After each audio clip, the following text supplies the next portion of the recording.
This is actually the very first time I've ever sat down and talked to anybody about this on camera. He and I have never talked about it, and I think it'll be interesting to see what he has to say. When we raced Clay at first round at Reading, Pennsylvania in 2002. This is on live television. Everything's normal. There was no words exchanged, nothing out of the ordinary until both of us turned on the pre-stage light. I'd actually pulled the car on the high side and I was ready to stage, and then when I saw he wasn't going to stage, and I trimmed it back and pushed the clutch back in. There is no rule who has to go first or second, but I made my mind up that he was going to stage first. I decided I wasn't going to stage, and he's got his pre-stage on, I got my pre-stage on, and we sat there for a little while.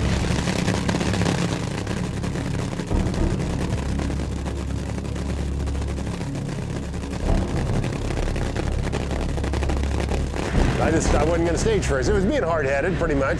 And I honestly could hear the crowd in the grandstand, sold out race, starting to make noise above two 8,000 horsepower top fuel cars. So we sat there and sat there and sat there.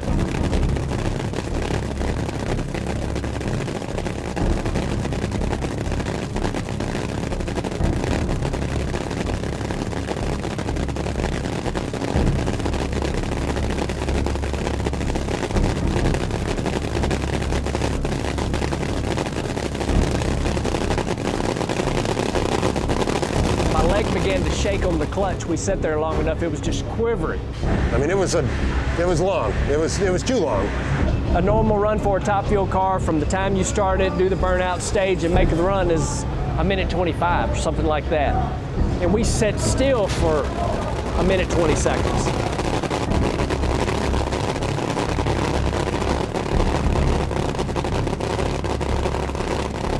We sat there long enough that the cars were going to blow up. Rick Stewart, who is the official starter for the NHRA, came into my vision.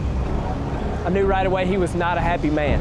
The starter made the decision to shut us off, which was a good decision. Rick Stewart was starting to give me the cut the car off signal in a very, very unhappy fashion, I might add. So they shut us off. I got out of the car. Doug comes over to my car, has a few choice words.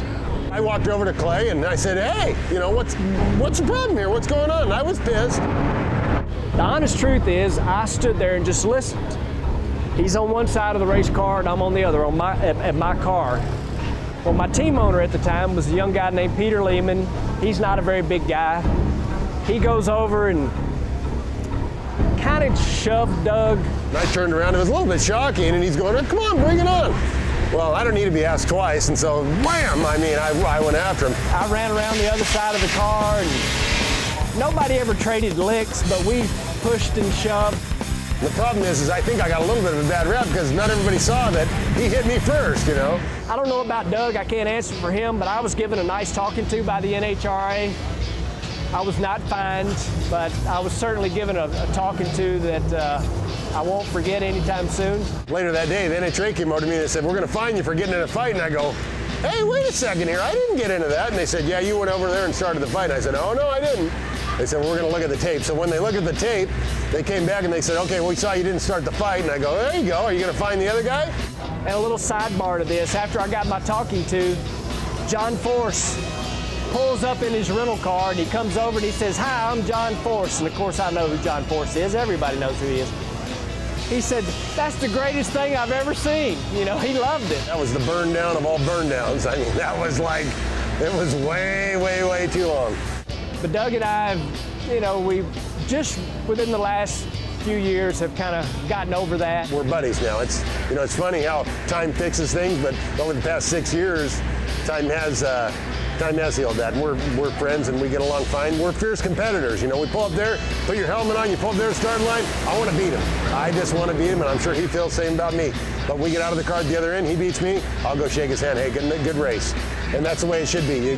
Racing is here for the street, and getting mad is for somewhere else.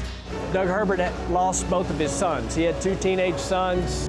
You know, my 2 boys were in the car. My one son, John, he wasn't driving safe. He was driving too fast. He was driving recklessly. He got in an accident.